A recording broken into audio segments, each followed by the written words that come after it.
ისმის კითხვა თუ როდის მოხდა ოსი ეთნოსის შექმნა.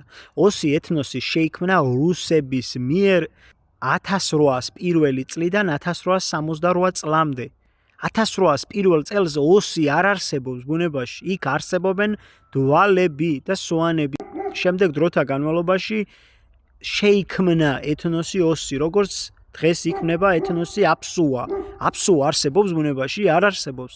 აი გავიდეს 100 წელი და ისე ვიტყვიან ეს აფსუები. ჩვენ რაღაც ისტორია გვაქვს და რაღაც. აი ესე იძახიან დღეს ოსები. ოსები არიან სვანები, არ არსებობს ბუნებაში ოსი. არ არსებობს. დადასტურებულია გენეტიკურად, გადამოწმებადია.